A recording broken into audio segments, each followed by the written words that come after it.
ಪ್ರಿಯ ಕೇಳುಗರಿಗೆ ನನ್ನ ನಮಸ್ಕಾರಗಳು.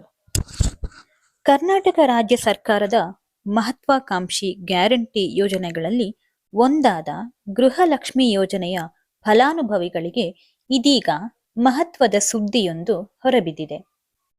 ಸರ್ಕಾರದ ಬೊಕ್ಕಸದಿಂದ ಬಿಡುಗಡೆಯಾಗುತ್ತಿರುವ ಹಣವು ದುರ್ಬಳಕೆಯಾಗುವುದನ್ನು ತಡೆಯಲು ಮತ್ತು ಅರ್ಹರಿಗೆ ಮಾತ್ರ ತಲುಪುವಂತೆ ಮಾಡಲು ರಾಜ್ಯ ಸರ್ಕಾರ ಹೊಸ ನಿಯಮವನ್ನು ಜಾರಿಗೆ ತರಲು ಸಜ್ಜಾಗಿದೆ. ಇನ್ಮುಂದೆ ಗೃಹಲಕ್ಷ್ಮಿ ಯೋಜನೆಯ ಹಣ ಪಡೆಯುವ ಮಹಿಳೆಯರು ಪ್ರತಿ ವರ್ಷ ಕಡ್ಡಾಯವಾಗಿ ಜೀವಿತ ಪ್ರಮಾಣ ಪತ್ರ ಎಂದರೆ ಲೈಫ್ ಸರ್ಟಿಫಿಕೇಟ್ ಸಲ್ಲಿಸಬೇಕಾದ ಸಾಧ್ಯತೆ ಇದೆ. ಈ ಕುರಿತು ಮುಖ್ಯಮಂತ್ರಿ ಸಿದ್ದರಾಮಯ್ಯ ಅವರು ಅಧಿಕಾರಿಗಳಿಗೆ ಮಹತ್ವದ ಸೂಚನೆ ನೀಡಿದ್ದಾರೆ.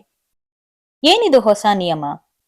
ಹೌದು, ರಾಜ್ಯದಲ್ಲಿ ಪ್ರಸ್ತುತ ಸುಮಾರು 1.24 ಕೋಟಿಗೂ ಅಧಿಕ ಮಹಿಳೆಯರು ಪ್ರತಿ ತಿಂಗಳು 2,000 ರೂಪಾಯಿಗಳ ಗೃಹಲಕ್ಷ್ಮಿ ನೆರವನ್ನು ಪಡೆಯುತ್ತಿದ್ದಾರೆ. ಸರ್ಕಾರ ಈ ಯೋಜನೆಯಡಿ ಈವರೆಗೆ 57,300 ಕೋಟಿ ರೂಪಾಯಿಗಳಿಗೂ ಅಧಿಕ ಮೊತ್ತವನ್ನು ಹಂಚಿಕೆ ಮಾಡಿದೆ. ಆದರೆ ಇತ್ತೀಚಿನ ಸಮೀಕ್ಷೆ ಮತ್ತು ವರದಿಗಳ ಪ್ರಕಾರ ಯೋಜನೆಯ ಫಲಾನುಭವಿಗಳಲ್ಲಿ ಕೆಲವರು ಮರಣ ಹೊಂದಿದ್ದರೂ ಸಹ ಅವರ ಬ್ಯಾಂಕ್ ಖಾತೆಗಳಿಗೆ ಹಣ ಜಮಾವಣೆಯಾಗುತ್ತಲೇ ಇದೆ.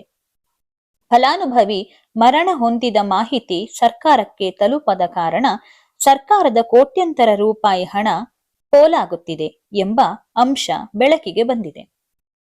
ಮೃತಪಟ್ಟವರ ಖಾತೆಗೆ ಹಣ ಹೋಗುವುದನ್ನು ತಡೆದರೆ ಆ ಉಳಿತಾಯದ ಮೊತ್ತವನ್ನು ಮತ್ತಷ್ಟು ಅರ್ಹ ಫಲಾನುಭವಿಗಳಿಗೆ ತಲುಪಿಸಬಹುದು ಅಥವಾ ರಾಜ್ಯದ ಇತರ ಅಭಿವೃದ್ಧಿ ಕಾರ್ಯಗಳಿಗೆ ಬಳಸಬಹುದು ಎನ್ನುವುದು ಇದರ ಹಿಂದಿನ ಉದ್ದೇಶವಾಗಿದೆ. ಇದರಿಂದ ಅರ್ಹರಿಗೆ ಮಾತ್ರ ಹಣ ತಲುಪುವಂತಾಗುತ್ತದೆ.